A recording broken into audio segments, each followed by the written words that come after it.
So my name is Marc Draisen. I'm the Executive Director of the Metropolitan Area Planning Council, which is the regional planning agency for Greater Boston. In some places you call them regional planning commissions. In some places you call them councils of government. In some places you call them counties. We don't have counties in Massachusetts. Those lines were drawn by the king. We don't listen to him anymore, so we don't really have counties here. In many places, the regional agencies are also the MPOs, or the metropolitan planning organizations. That's not the case for us as well. But we represent 101 cities and towns throughout the greater Boston region. We have about 1,400 square miles, about 3.2 million people, and we have about 1.8 million jobs. That accounts for approximately half the state's population and almost 2/3 of all the jobs in the Commonwealth of Massachusetts. And I'm wondering if someone could help me figure out how to move things on the computer at the same time they're moving on the screen, so I don't have to awkwardly turn around all the time. Ah, there we go. Okay, good. Start it up again there. Sorry.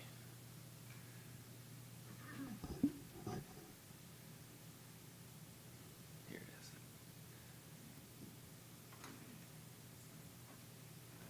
There we go. Okay, very good. Let's see if this works. Fantastic. Okay.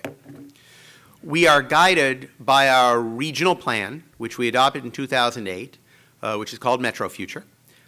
Our Sustainable Communities Grant, which we received in 2011 and which concluded just about 6 months ago, was entirely focused on implementing Metro Future, which is a comprehensive plan dealing with issues of land use, transportation, the environment, housing, economic development, and, of course, climate change.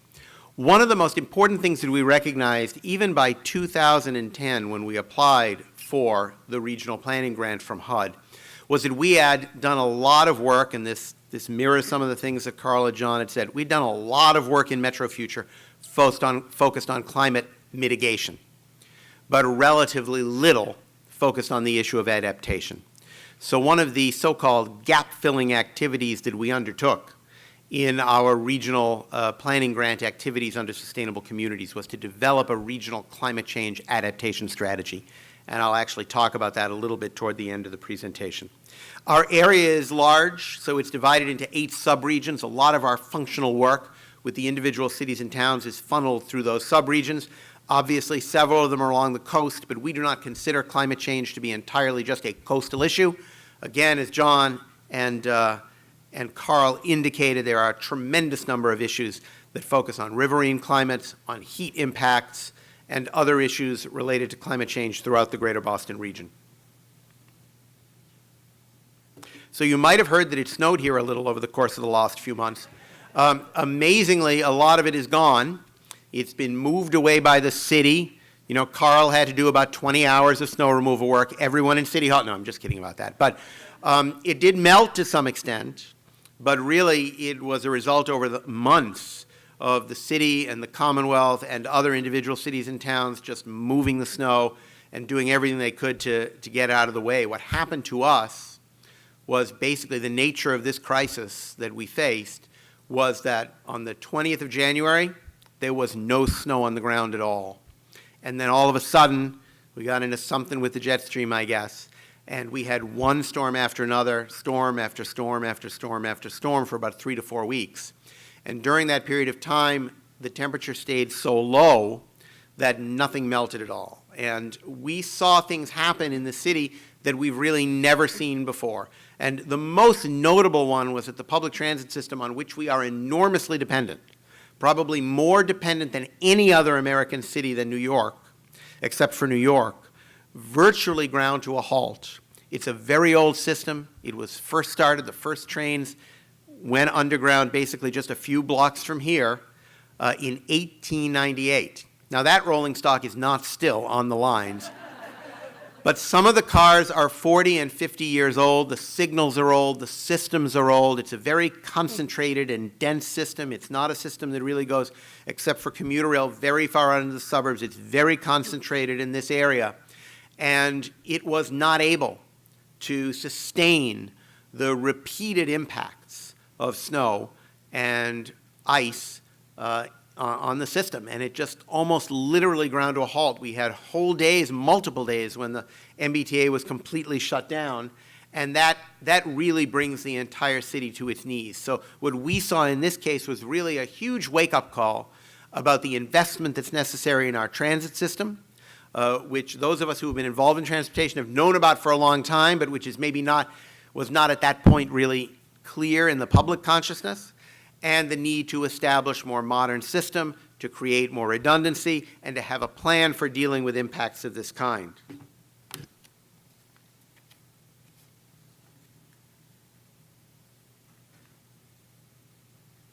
Now, what we've tried to map here in at least the inner core of the MAPC region is environmental justice populations. Not so much for the minority populations, but for everyone that is either a linguistic minority or low income, or where there is more than 2 of the standards for EJ populations in one place. The reason we did that was if we added the minority population overlay, it would have covered so much of the area that it would be difficult to really discern where you have EJ groups that have at least 2 of the elements within that population. So as you can see, one of the interesting things here is that while to a large degree there are many concentrations within the city of Boston, and let's see if there is there a pointer on here or not?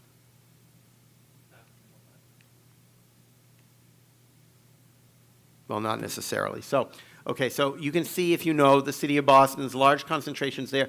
There are also tremendous concentrations in other communities as well, particularly north of the city. And when you overlay this with flooding areas, you'll see that even though between blue and purple, it doesn't show up tremendously well here, but very large portions of the environmental justice population, in fact, are within areas that are subject to possible flooding due to serious storms, either 100 or 500-year flood zones. And we know from what John indicated earlier that those storms are going to become more frequent, and the impact of more dramatic storms will be seen in shorter and shorter periods of time. We also recognize the fact that environmental justice populations and other vulnerable elements of society are particularly subject to other types of impacts from climate change, most particularly heat island impacts, which we see on young people, on people living in public or subsidized housing without air conditioning, for young people who have only the opportunity of playing outside, either on pavement or on artificial surfaces of other kinds. All of those populations are far more vulnerable in that regard. Also, with what we saw happen to the transit system in the recent storm, we recognize that there are transit-dependent populations within our region that are particularly subject to the impact of that system going down. Over the course of the storms, we lost approximately $1 billion in wages and profits in a period of basically 3 weeks throughout the greater Boston region. And it's one thing for those losses to be suffered by corporations, serious enough in the case of small businesses, but when they're suffered by individuals or families that have no sick leave or no ability, they're hourly workers. If they don't work, they don't get paid. They have no ability to just call the boss and say, today it's going to take 3 hours to get in. Well, if it takes you 3 hours to get in and 3 hours to get back, maybe you'll end up working 3 hours instead of 8 hours that day. And that's a good situation because you won't lose, maybe you haven't lost your job as a result of that situation, but you're only being paid for the 3 hours. So we see that there are populations throughout the region that are going to suffer particularly from the impacts of climate change in a whole variety of ways. And that's why in all of the planning and discussing that we're doing about climate change, yes, we focus on the impacts on the coastal environment. But it's very important to work against the common notion of climate change impacts, that the only thing that's going to happen as a result of that is flooding along the coastline. We also try and focus a tremendous amount on what the inland impacts are going to be and how the overall impacts are going to disproportionately hinder populations that are already suffering from difficulties in our society. And when you assess vulnerabilities and you come up with recommendations, you have to very specifically think ahead about how you're going to assist those populations. This is an indication throughout the MAPC region of those areas where we have seen a repetitive loss scenario.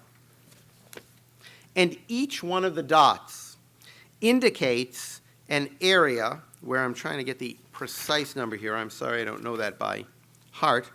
Locations that have seen upwards of $5 million damage, usually through repetitive loss scenario in those particular locations.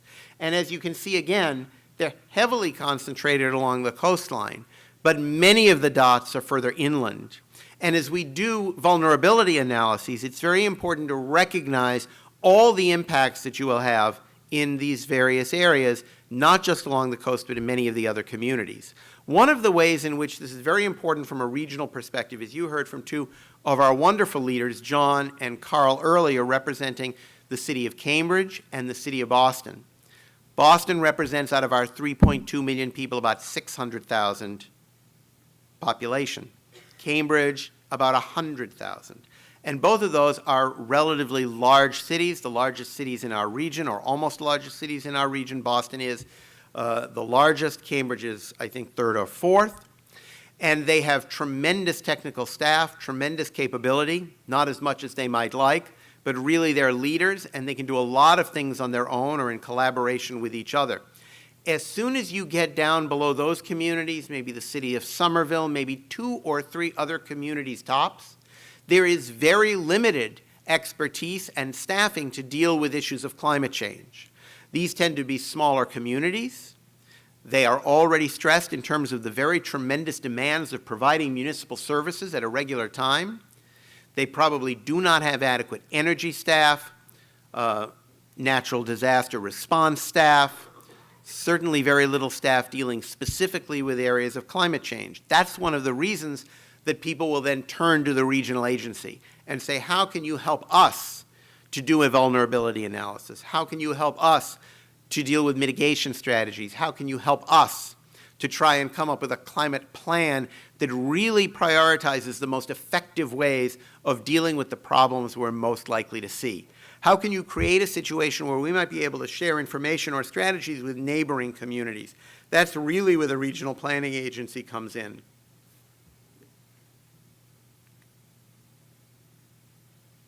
So one of the ways that we're trying to encourage this type of communication is through our Metro Mayors Coalition. It may be difficult for 101 cities and towns in our region to collaborate on all of the various issues of climate change. So we thought we would particularly begin by focusing on the 14 communities in our Metro Mayors Coalition, which represents the mayors and the city and town managers of 14 most urbanized cities and towns in the inner core of the MAPC region. And so we started at a Metro Mayors Coalition meeting now about 6 months ago, and then particularly had conversations with Mayor Walsh from the city of Boston about whether or not it would be possible to start to do climate adaptation planning through the 14 cities of the Metro Mayors Coalition. And we were very fortunate that Mayor Walsh particularly, and some of the other mayors as well, indicated this would be a high priority for them, and that they would be very interested in seeing what aspects of both analyzing our vulnerabilities and recommending ways of dealing with it that we could do not as individual municipalities, but together as a team. And so the mayor agreed to call this summit, which was going to be at the end of April, now has to be pushed a little bit later into May, hopefully not too much longer. But it's not only a matter of having conflicts in scheduling, it's also a matter of the fact that, to be perfectly frank, all of us have just lost a month because of the weather, and we're all trying to kind of get it back up to speed and see what we can do to move to our spring activities. And some of the things that we're going to focus on at the summit is to galvanize political leadership on the climate change issue, collectively set goals and principles for regional climate preparedness. Most importantly, I would underline this one, produce a shared policy agenda in terms of what we need to say to the people in our communities, the institutional leaders and business communities, the Commonwealth of Massachusetts, and the federal government about changes that are necessary to address the issues of climate change, and to establish a task force to coordinate a regional and cross-governmental effort to protect critical infrastructure and our most important resources. Now, I want to emphasize the summit will only be the first step in trying to move this work forward.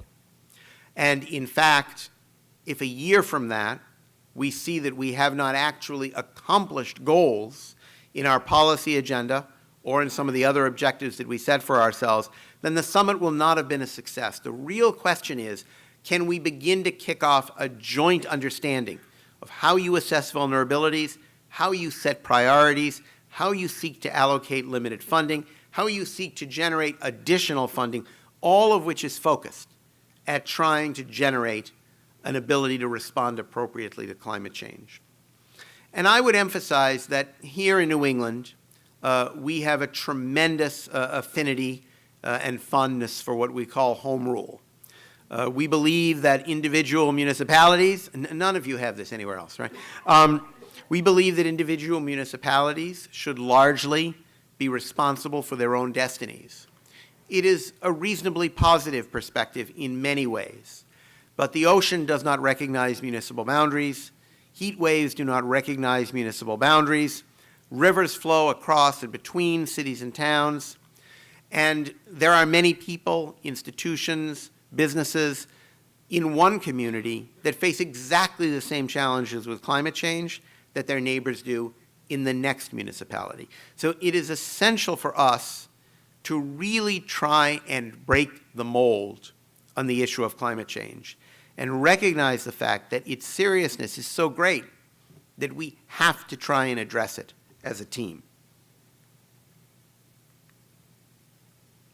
One of the things that we're going to be looking at most is the MBTA, our transit system, which serves the entire Metro Boston region, but most intensively, as the subway lines indicate here, the cities in the Metro Mayors Coalition.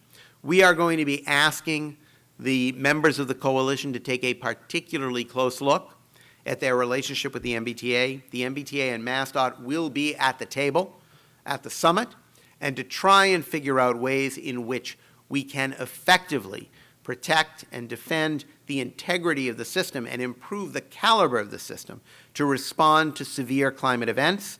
And we know that all of those improvements are going to make it only more reliable and only more effective on a beautiful spring day when there are really no severe problems. Now, one of the things that we are going to try and do with our Metro Mayor's work is to identify the critical infrastructure in individual cities and towns that serve not only that individual community, but the region as a whole. So here we're going to zero in at one community, which is the city of Everett. Everett is a community of about 40,000 people. It is not a particularly wealthy community. It has only limited staff. I think one is with us today. Relatively limited staff to cope with these issues. But it is a community and a mayor who is very committed to trying to be part of a team to address some of the issues that we see. And the rest of the Metro Boston region is highly dependent upon Everett because of a lot of region-wide facilities that are located in that community. There is the Amelia Earhart Dam, which protects the upper Mystic River from flooding that comes in from the harbor that John mentioned earlier. There is a liquefied natural gas marine terminal, which is really only about a quarter of a mile from downtown Boston and would certainly be subject to flooding because it's right, obviously, it's a marine terminal, it's right on the river. Power plant, gas distribution facilities, fire stations, police stations, hospitals, all of which serve regional needs. And they're also not pictured on the map, but there are food distribution facilities in Everett and then across the river in Chelsea, the next community down. All of these facilities need to be protected not only for the city of Everett, but also because they serve regional needs. One of the lessons that we learned in Sandy was that if the tide schedule had only been about 1 to 2 hours different, the city of New York's major food distribution facilities would have been inundated by the floodwaters, and the distribution of food would have been added to the tremendous set of problems that metropolitan New York, and particularly the city of New York, faced in the weeks after Sandy. We have to be knowledgeable that the precise impacts of storm surges are going to be dependent upon very quixotic factors in that particular storm, and we have to prepare for them in advance. Now, one of the things at MAPC that we're very focused on is the notion that while we do more adaptation work, we have to be very clear with people that as much work as we do and as much money as we invest, we will not be able to completely adapt to climate change, and we should not delude ourselves into thinking that. And all of us in every region of the United States and obviously throughout the world have a responsibility to continue to work on mitigation. And as I am proud of the work that we are beginning to do on adaptation, I am really proud of the work that our Clean Energy Division, which is represented here today by Cami Peterson and Axum Tefera, have been doing in the area of energy efficiency and mitigation of GHG emissions over the course of the last several years. 5 years ago, MAPC did absolutely nothing in the energy field. But through a strategic planning process, our members told us, you need to provide us with assistance in this regard. And since that time, we've been working on LED streetlights, we've been working on solar installations, we've been working on improving the caliber of city buildings and the efficiency of city buildings. And through all of these projects and activities and all of the municipal plans we've helped to create, we have already been able to implement changes that will result in 600,000 tons of reduced or avoided greenhouse gas emissions over the lifetime of these projects. And we're continuing to do this work as we move along.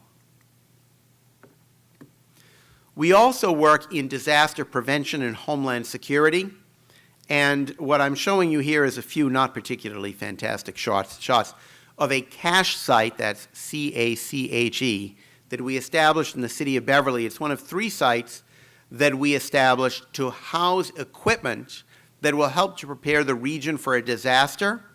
And all of this equipment is available regionally and purchased regionally. And it will be useful and has already been used in many natural disasters, not only the snowstorms of the last month.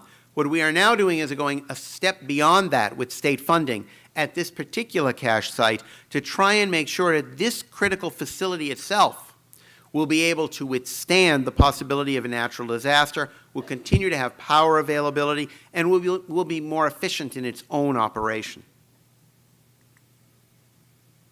And finally, because we are planners, we have to develop plans. And so 2 of our regional planning agencies, our own, MAPC, and also our colleagues in Western Massachusetts, the Pioneer Valley Planning Commission, have put together regional climate change adaptation strategies, which are high-level looks at what are the changes and adaptations that are necessary in each of these regions to try and confront the challenges of climate change. In our case at MAPC, the Regional Climate Change Plan will be going to our Board of Directors in the middle of April and will therefore be released and available for use at the Metro Mayor Summit, which is coming up hopefully, once we nail down the date, a few weeks later. And it is not a final set of plans. It is not explaining in granular detail every single step that has to be taken. But my hope is that it is 2 major things. First of all, a signal to the state government about the major changes that are necessary in policy and funding to help us cope with climate change. And secondly, a set of instructions to individual municipalities about what they need to do to be as prepared as Boston and Cambridge are, as you clearly saw from the presentations that they presented. So with that, I'm going to bring this to a close and say finally just one thing. Welcome to the Boston region. Welcome to the city of Boston. We're thrilled to have you here, and we're very much looking forward. Oh, and this is, yes, I'm sorry. Did I click that or not? Well, I thought at one point that the initial photos did not make it look bad enough, so we put this one together. Of course, it was not real. We're looking so forward to working with you over the course of the next several days. Thank you very much.